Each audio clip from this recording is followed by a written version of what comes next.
Dhyananjalakaya chakshurunmilitam jena Tasmai Shri Gurave Namaha Shri Chaitanya Manobhishtam Sthapitam Yena Bhutale Swajam Rupa Tadamanyam Dadati Swapadantikam Vandeham Shri Guru Shri Judhapadalam Shri Guru Vaishnavanscha Shri Rupam Sagrajatam Sahagana Raghunatham Tam Sajivam Sadvaitam Savadutam Parijana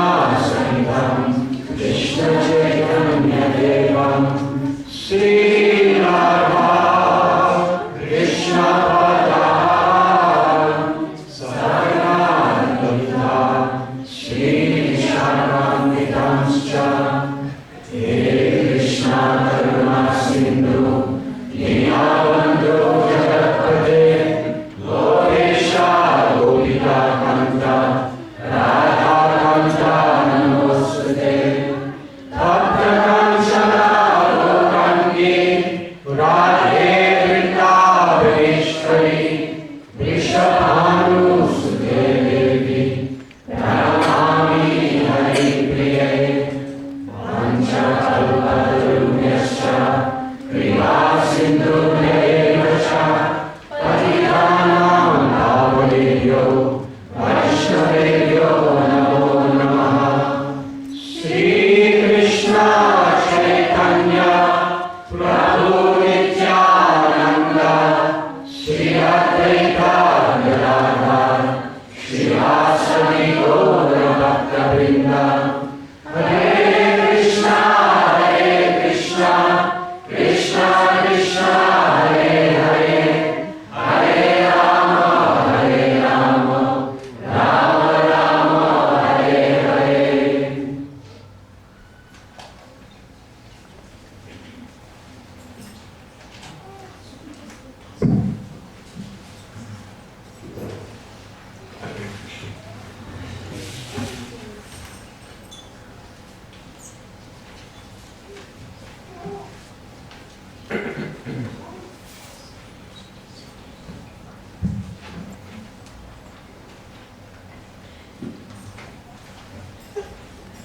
On behalf of His Divine Grace, A.C. Radhanath Swami Prabhupada, may our Brahma Gaudiya Sampradaya, we begin this ceremony of initiation. The Prabhupada, in bringing pure, unalloyed bhakti to the whole world, he very carefully put great emphasis at the essence.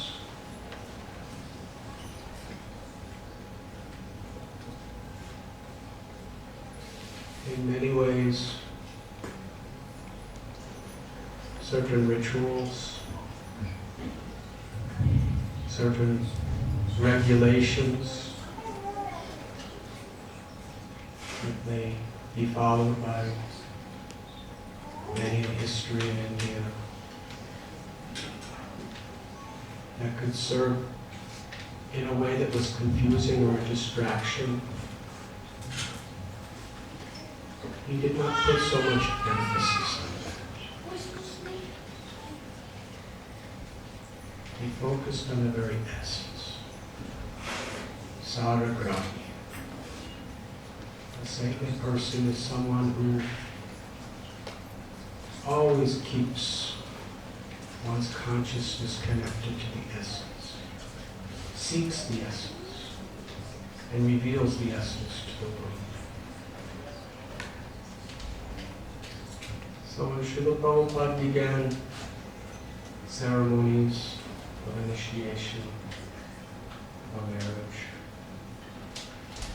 with a very serious commitment, he began the ceremony by chanting this particular verse, which very much captures the very essence of the purpose of initiation, the purpose of life. Om apavitra pavitrova sarvavastam gatopi yasmare pundrikaksham sabhayabhyantara suchi. Whether we are pure or whether we are very impure, one who remembers the all-pure, supremely pure personality of God, who is all beautiful, who has beautiful lotus eyes that see everything and everyone from both within and without. We become purified both within and without.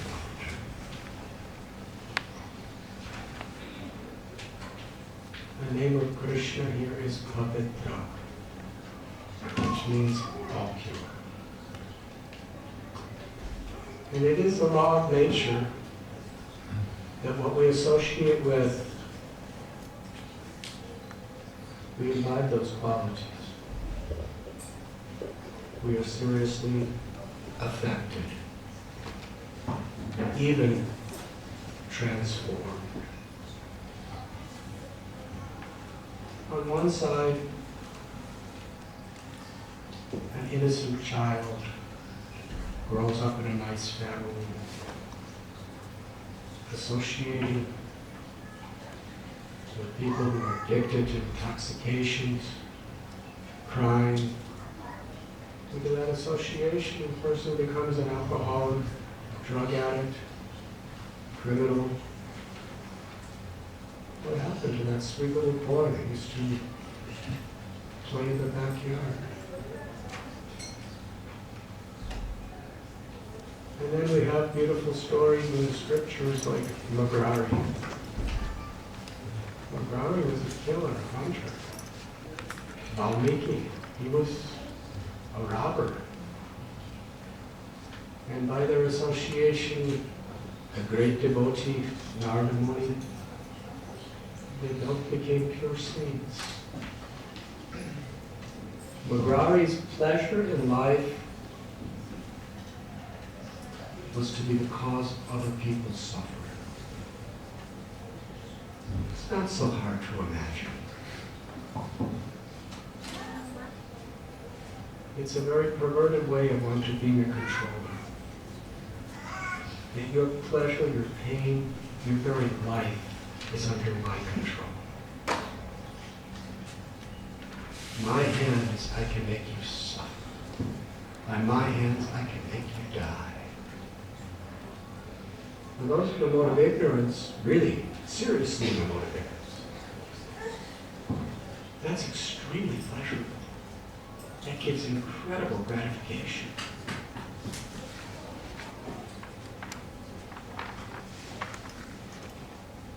And yet, people of that consciousness, in association with great devotee like Narada, Magrari, he would go through great lengths so that he would not even harm an ant. That was the transformation. Not just speak of anyone else. That one prostitute went to Haridas Thakur with the evil intention of ruining his life. But just by 3 days of association, just seeing him absorbed in loving Krishna, hearing him chant the holy names, she fell down and put her head at his feet. and confessed, I came here to destroy your life. And you're so kind to me. Now I want to take initiation from you and follow you. And Radhanath Swami said, I know why you came. I was going to leave the first day with you. And I stayed 3 extra days just to save you. Just to deliver Krishna to you. Now, give away all you've earned by all your immoral activities, and you can stay in my hut in the middle of the forest and worship Tulsi, and worship Krishna, and chant Krishna's name 300,000 times a day. Simple instruction. It's only 192 rounds. And he said, and don't worry about eating or any of that stuff. It will come by Krishna's grace. She accepted it. And it's not that she just did it for 1 day or 2 days or 1 week and then went on with her life. She did that for the rest of her life. People were coming to her and taking shelter. She became the greatest saint in the area. That's the power of association. And what is that association?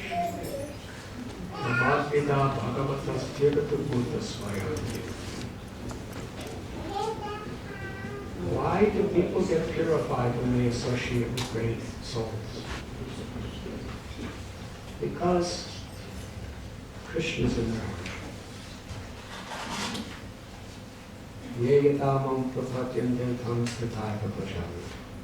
Krishna reveals himself according to our surrender.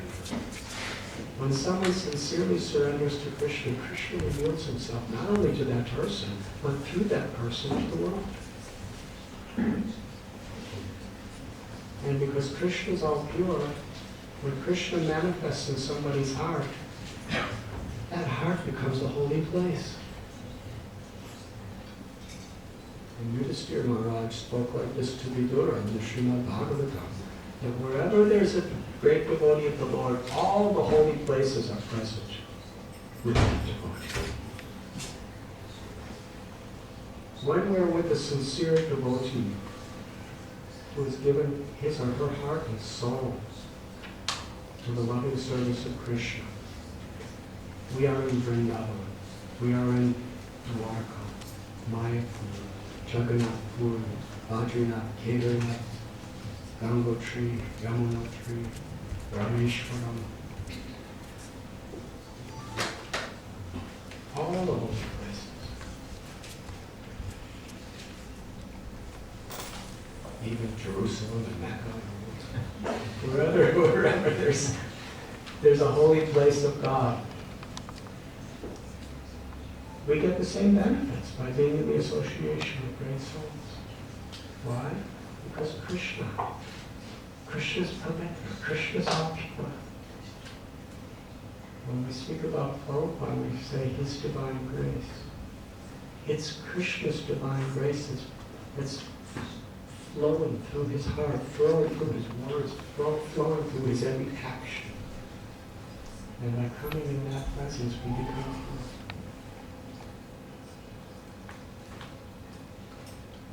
So by remembering Krishna, whoever we are, we can become pure. Because the power of Krishna's capacity to purify is infinite. There is nothing that anyone can do, ever, that is so bad that Krishna cannot purify. Sarva dharman parityaja mame kalusharam virja aham tvam sarva papibhyo moksha ishayas. Krishna tells, abandon all varieties of religion, dharma, and just surrender. In this verse, Krishna is going right to the essence. If this sharanagati, if this surrender is not there, then all of our rituals are relatively mundane. And they can even be a serious distraction. But if we have this sincere will to surrender, And Krishna, who is Pavitra, who is all pure, delivers us from whatever misdeeds we have ever done. And He gives us shelter. Lord Chaitanya, he spoke this beautiful verse. Nitya Sudha Krishna Prema Satya Kapunoy Radhanatha Swami.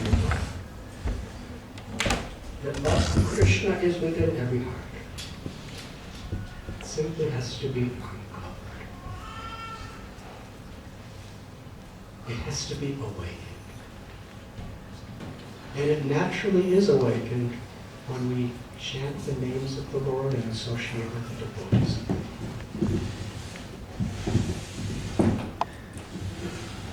In this age of Kali, the most powerful means of deliverance is in taking shelter of Krishna's name. And it's interesting, when Narada Muni delivered Valmiki Muni, when he delivered Magrari, when Haridas Thakur delivered that lady, how did they deliver? By convincing them, inspiring them, and inducing them to take shelter of Krishna's name, or Ram's name. Especially in this age of Kali. Harinama, Harinama, Harinama, Ekateva, Kalo Nasteva, Nasteva, Nasteva, Bhaktir Anvita. The name of Lord Hari is the most powerful, the simplest of all ways to awaken that prema, that love within our hearts. Kalervosalideya Raja Nasti Heku Mahana Kirtanadeva Krishna Snamukta Samraparam. Kali Yuga is an ocean of faults. This is a serious statement. It's not a puddle of faults, or a river of faults, not even a lake of faults. It's the ocean of faults. And it's not like these little Pacific, Atlantic, Arctic oceans of this world. This is the ocean of material existence. It's that big. Practically has no shores or bottom. That's the faults of Kali. And people are so spiritually weak. And because people are so spiritually weak, they're extremely arrogant and egoistic. And because you mix those two together and you get incredible extremes of hypocrisy in the name of religion, in the name of Dharma.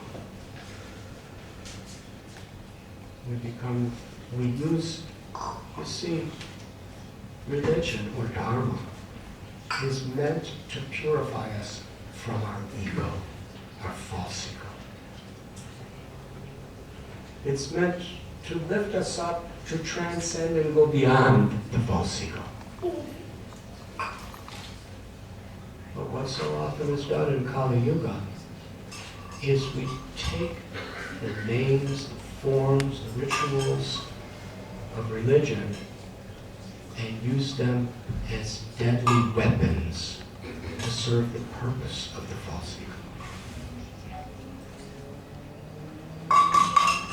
Krishna tells in Gita, religion is taken to be irreligion, irreligion is taken to be religion.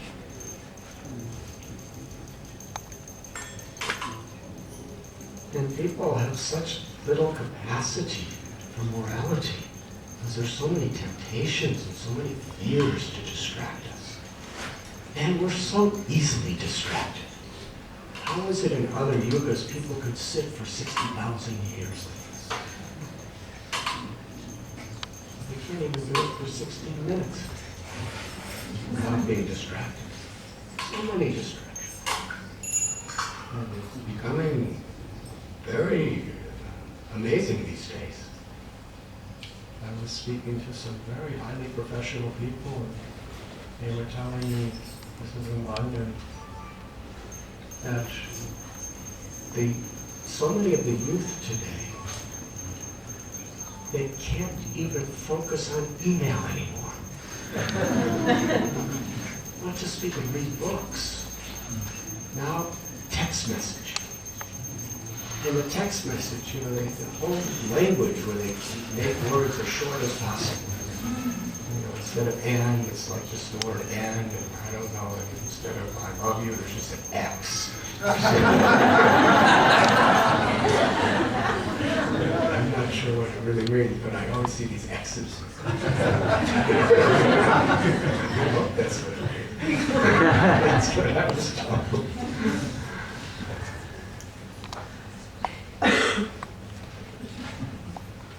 People's attention span is becoming small. So in this Kali Yuga, there's one great benediction. Benediction is simply by sincerely chanting Krishna's names, one can attain the ultimate perfection of liberation. Not just make some spiritual progress. Attain the ultimate liberation. Anybody, everyone, if we take it serious. And for this reason, Srimad Bhagavatam tells that the greatest sages and rishis, they worship Kali Yuga. It's the best time. Yes? The nature of a saintly person is they are paradukha dukhi. Another person's suffering is their suffering. Another person's happiness is their happiness. So at a time when there is so much strife, so much suffering, so much manipulation of the environment, in other yugas there weren't earthquakes and hurricanes and tornadoes like this. And we don't know when it's going to happen.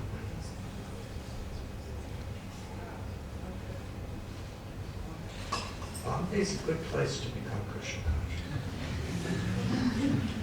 conscious. It's 15 million people. And there's no city planning as far as the roads.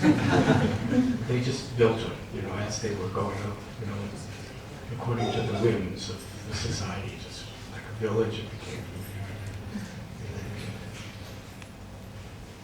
And I was told that however many 15 million people, there are more rats. And more cockroaches. And more mosquitoes. Medieval. And every few years there's some terrorist attack.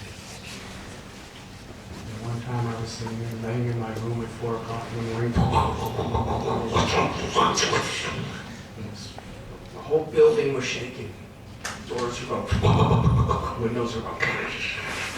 Children downstairs were screaming, Hare Krishna. It was an earthquake.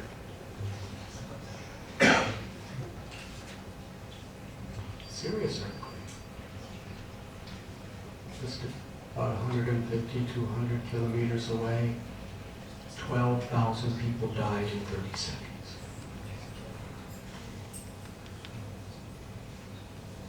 Why would saintly people worship this age of Kali when stuff like this is happening? What to speak of AIDS, and hepatitis C, and cancer, and heart disease, and depression, and mental illness. Very difficult times, and we don't know what's happening.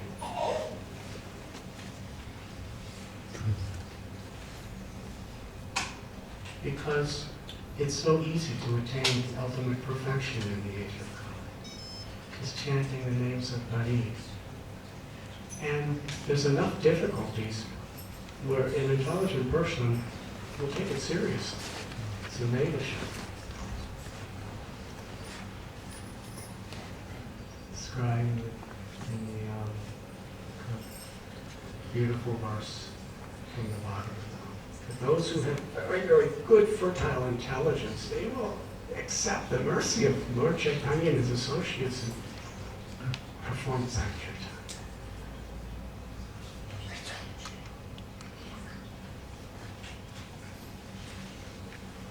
So Lord Chaitanya called the Sankirtan, or the chanting of the holy names, Param Vijayate Shri Krishna Sankirtan. The greatest, the highest, the most precious benediction. Why? Ram Namakali Bahuta Nija Sarvasha. Because Krishna appears within his being. Kali Kale Namarupe Krishna. In this age of Kali, Krishna incarnates within the beautiful sound of the name. Krishna's eternal loving form, qualities, pastimes, the unlimited energy of the Lord, Brahman, the unlimited energy of the Lord, Yogamaya, in the spiritual world. Everything is contained within the two syllables, Hare, Krishna.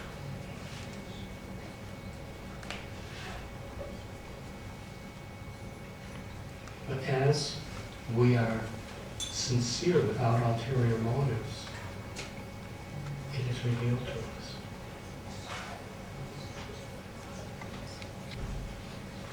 And Lord Chaitanya, after describing how Krishna put all of his potencies, all of his love, all of his mercy, all of his sweetness, all of his power within the name, Lord Chaitanya said, but I am so unfortunate I have no attraction to you. He's teaching us that in this humble state we really take shelter. And then after this verse he goes on. Vinada Visuichi. Thuror Vivasesha. Amani Namana Dena Kirtaniya Sadhari. That one should be humble like a blade of grass. Even more. More tolerant than a tree. Tolerance means the willingness to forgive. The willingness to tolerate provoking situations in the form of temptations and fears and maintain the dignity of our character. Tolerate the provocations of distractions and continue our spiritual practice with honesty and sincerity. One should offer all respect to others and not demand respect for oneself. A devotee should command respect, not demand respect. What is the difference? They sound similar. It's very poetic. Command, demand. But they're very different. To demand means I expect. I need. And I impose myself on another to respect. To be respected. But to command respect means no desire for it whatsoever. No ulterior motives. But by our behavior, by our honesty, by our dedication, by our humility, by our compassion, by our offering respect to others, people naturally, spontaneously offer respect.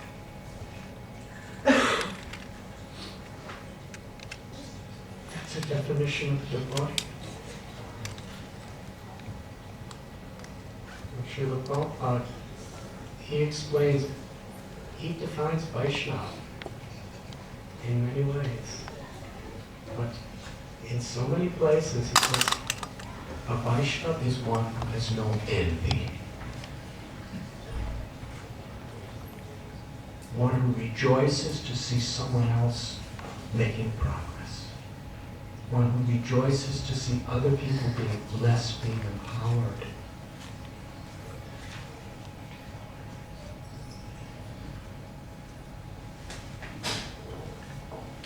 The envious heart doesn't like to see people prosper. We want it ourselves.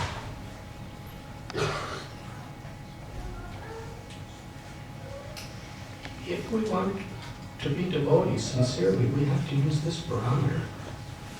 And if we use this as the way of calculating the standard of our devotion, we'll probably get pretty humble. Do I have envy? Do I have arrogance? Do I have greed? Am I really happy to see other people happy with Krishna? Am I really happy to see other people succeeding and flourishing? Or does it do something to me like, why not me?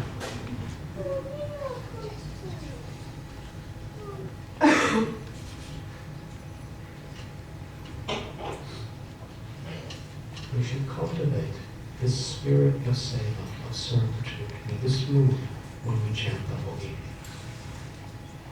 Lord Chaitanya in the next verse explains how to do that. Beautiful prayer. Na janam na sundarim bhavitam va jagadisha kamagini mama janmani janmanishwari bhavatar bhakti avaiti jnatavagini. I do not want wealth. I do not want sensual pleasures, even with the most beautiful object of the opposite sex. I do not even want fame, prestige, great scholarship.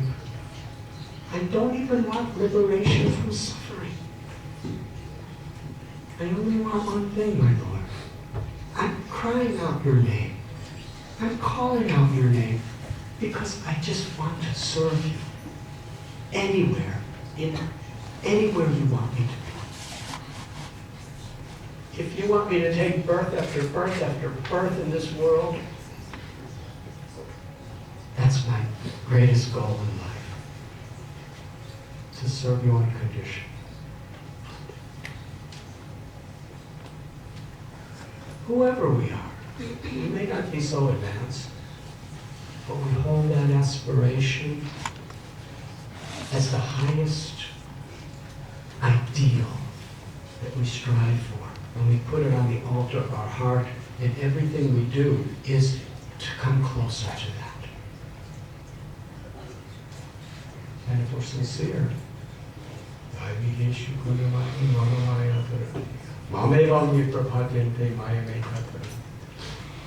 that Krishna will help us.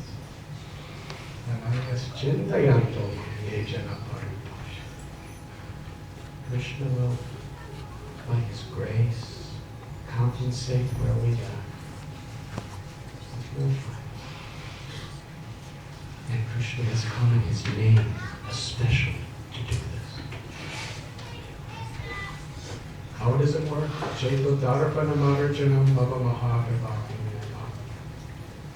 Today before japa, the devotees were reading Nama Namamrita. What is the name? Namamrita. There is a beautiful quotation of Srila Prabhupada from Sri Chaitanya Charitamrita. That the chanting of the holy name cleanses the temple of God. It's like a mirror. When you look in a mirror, it's to see yourself. That's the purpose of the mirror, so you can see yourself.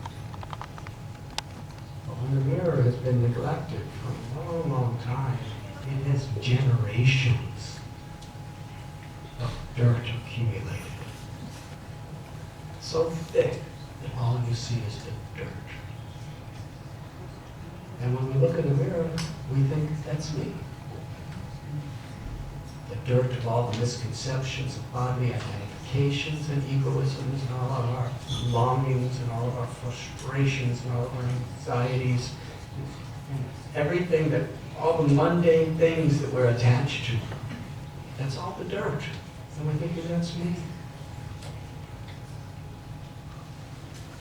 But the chanting of Krishna's name sincerely cleanses the mirror.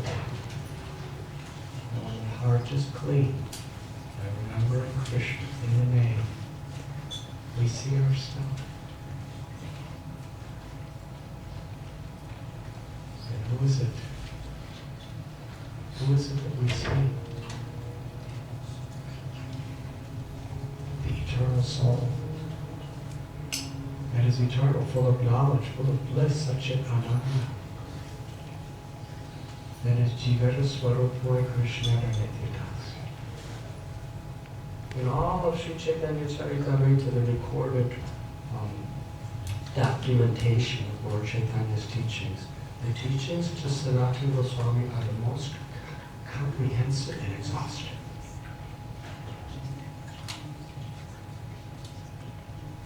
And he begins his teachings by summarizing the essence of everything. The way of achieving the goal and the goal itself is in one little line. Jivara Swarupoy Krishna Nityadas. We're all eternal servants of Krishna. And in our service, we purify our heart. And when the heart is completely pure, what do we realize? The experience of the love of devotion and service. Anandam Bhuli Vardhanam Pratipadam Puramridas. That's the pleasure. That's the happiness that everyone is seeking.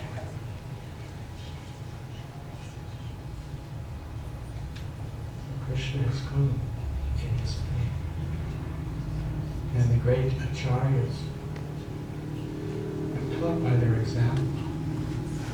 Sri Chaitanya Mahaprabhu, he and his associates, it describes, they broke open the storehouse of love of God, they tasted it, and then they distributed the contents profusely to everyone and anyone who's willing to accept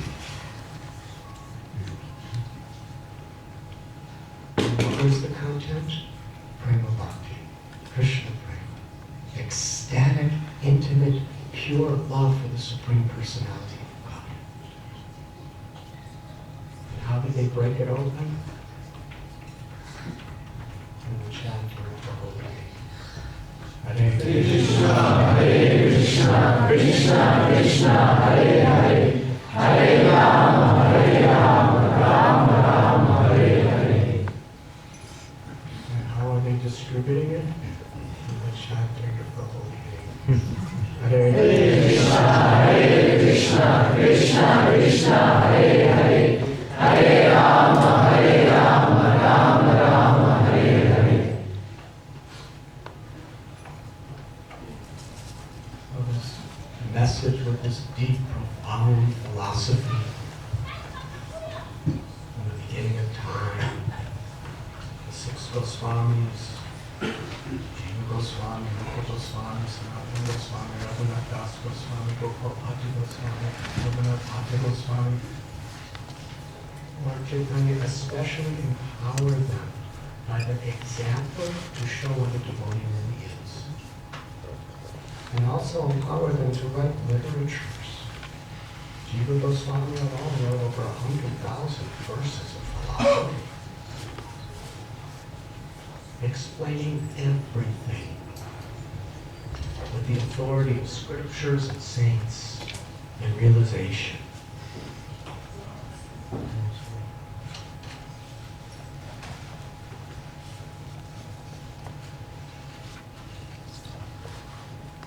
This philosophy, this culture, this tradition of love, of humility, of devotion has been passed down to the saints in disciple succession. And our beloved founder, Acharya Srila Prabhupada. In 1922, when he was just married and had a little child, he was given instruction to take the message of Lord Chaitanya all over the world in the English language. Now, this is the time when the British were still controlling India. How do you do that? He was just a family man, running a little pharmacy. And he was given this message. You are an intelligent young man. Take the message of Lord Chaitanya and spread it throughout the world in the English language. And that was the first time he ever met his guru. But he accepted that directive as his very life and soul. he responsibly took care of his family for many decades after that. He had several children, wife. He had to move from place to place. That's the way business is sometimes. Like you go someplace, living in Calcutta, sometimes they move to Allahabad. But he was always serving. Always serving his God brothers and God sisters, always doing the will of his Lord. Just preparing for that ultimate mission. And ultimately he was living in Vrindavan, became a sannyasi, Swami, the holiest of all holy places. And when he was just approaching his 70th birthday, the chance came. How did the chance came? Really? Krishna just wanted him to do this. Prabhupada was in Agra, where the Taj Mahal is. And he was giving a little class to an old man who was a friend of his. And after the class, he was talking to this old friend, Mr. Agarwal. And the man was so upset. He said, my son, he demanded that he go to America for education, and I sent him there. And he was trapped by an American woman.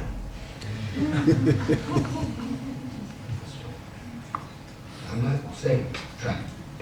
Prabhupada said that Mr. Agarwal said trapped. Simply repeat it as it is. And he was in so much anxiety. Now he's becoming American. He's losing his Indian culture. And he was expecting Srila Prabhupada to explain to him how to get his son back. Obviously. Prabhupada said, oh, your son is in America.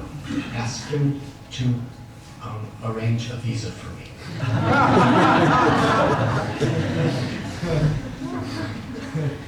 And this man was quite shocked. That was the end of the conversation. And a couple months later, the American embassy sends a letter to Prabhupada at Radhadesh Temple in Vrindavan that, we have a visa for you. Mr. Agarwal is sponsoring. That's Krishna's arrangement. And he had to go through so much trouble to get a passport, to get different types of sanctions to leave the country. And then he was in Kurukshetra, and he met this Sumati Maraji, who was a very wealthy lady who owns a steamship, cargo ship lines. And she said, I think we were sitting under a tree or something. She said, Swamiji, if I can ever help you, I live in Bombay. So Prabhupada comes to Bombay and says, give me passage on one of your ships to America. She was shocked. No Swami ever wanted to go on a cargo ship. 38 days overseas. 70 years old. She said, Swamiji, you're not in good health. You're very old. America's very cold. You will die. I will not give it. But then he sat on her steps. He said, I will not. They said, will you come in and have food? He said, no. I will only take a ticket. So she gave. That was his compassion. And he went around the world 11 times, giving. Lord Chaitanya and his associates broke open the storehouse of love of God with the holy name. They distributed it through the holy name. And Srila Prabhupada took it around the world. And it expected all of us to carry on with this great mission of compassion. And that is our great fortune. When the father passes from the world, for the mother, they usually leave an inheritance. Yes. Prabhupada left us all an inheritance. His children, his grandchildren, his great-grandchildren, his great-great-grandchildren. He left us all his inheritance. What's the inheritance? The greatest of all treasures, the opportunity to carry on his mission. But you all, and for that we have a family. It's given us Krishna's dreams. It's given us his beautiful voice. Krishna Lord,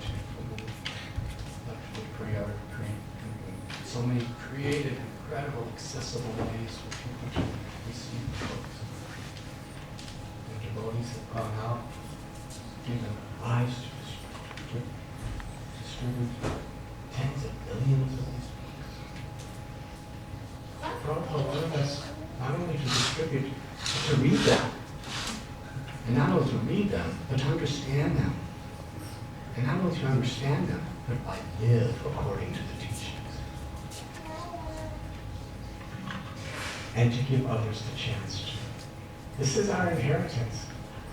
The opportunity to serve. The greatest. And Srila Prabhupada is the founder and Acharya of our society. We're all together trying to assist him. They take the role of Diksha Guru, Shiksha Guru, Bhakti Guru, GBC, Temple President, Pujari. Some may take the position of Sankirtan, some may take the position of a cook or a tour guide or a farmer or a landscaper or a software engineer or a business person or a lawyer or a doctor or a mother or father, or student. Whatever our role, the important thing is we're all working together to serve Srila Prabhupada's great mission. That's the family. The family is when we're willing to cooperate on the basis of this higher principle. Prabhupada said we should show your love for me by how you cooperate in this great mission of compassion.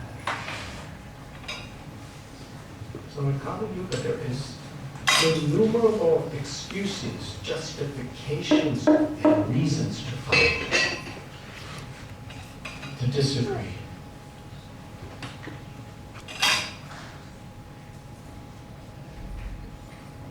But they're not important. There's one principle that we must hold higher than all others. We can show our love for Prabhupada by how we cooperate. Of course, we have to preserve the proper siddhanta, or essential teachings, the proper culture, the proper tradition of bhakti.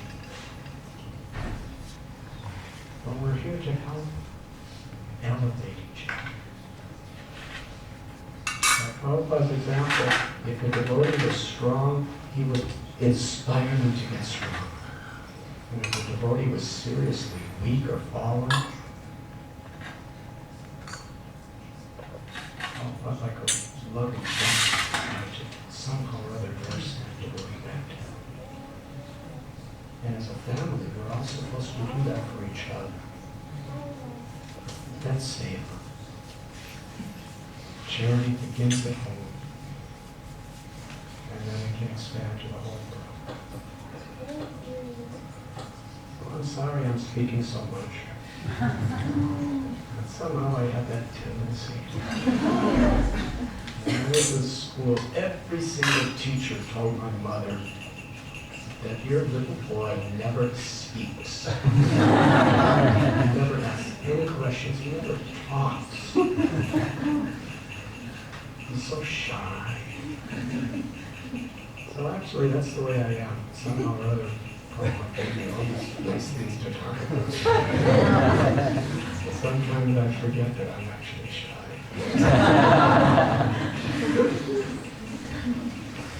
But this is what the initiation is for. It's not just about getting a name or getting a higher position in the society. That stuff is not very important. when we're speaking, the name Das. That's important to live by that principle. Initiation is a time when we are willing to commit ourselves to the path. Commit ourselves, dedicate ourselves formally to living by the character of a true devotee. These four regulative principles, no sex, no intoxication, no gambling, no meeting, they are basic moral principles.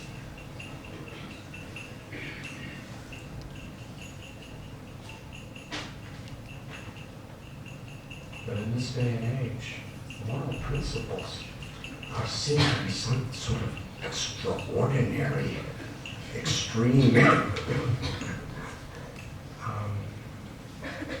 adventure. But it's just the basic morality of a human being, moral goodness. With truthfulness, cleanliness, compassion, and austerity. But that's just the beginning. We hear Prabhupada's lectures, we read the writings of the great acharyas, the four regulative principles,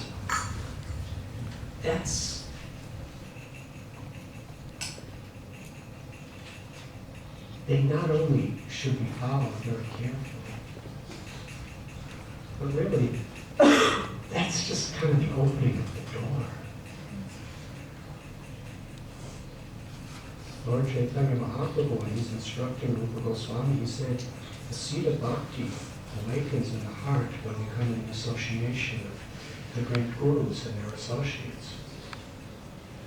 And we water it with the holy name, with hearing about Krishna and chanting Krishna's names and glories. But along with the name come weeds. No illicit sex, no intoxication, no gambling, no meeting. They're just four little weeds there. But there's also the weeds of finding faults with others, criticizing, envy, greed, arrogance.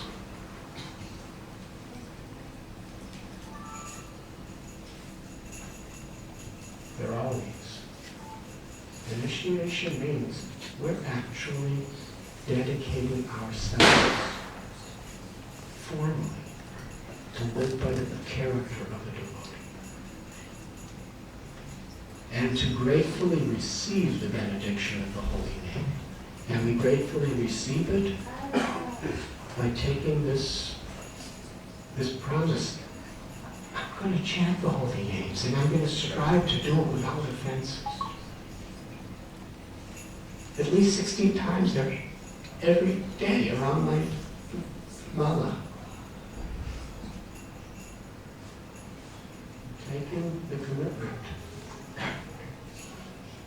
Not only does it give us strength, when we commit something, when we commit ourselves to something, publicly, officially, formally, before God, before the Guru, before the deities, it's to be taken serious. There's nothing special about just taking initiation. The special thing is when you actually follow what you're doing. You don't make progress just taking it. You make progress by following, by remaining faithful. And it's a very sacred thing.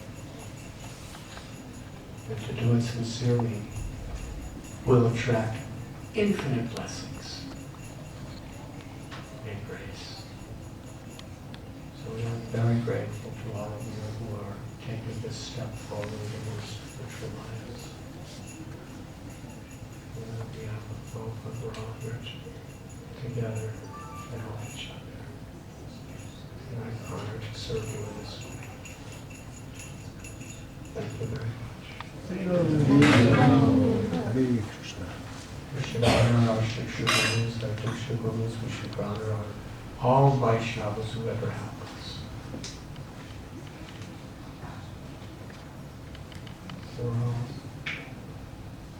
We're all to that.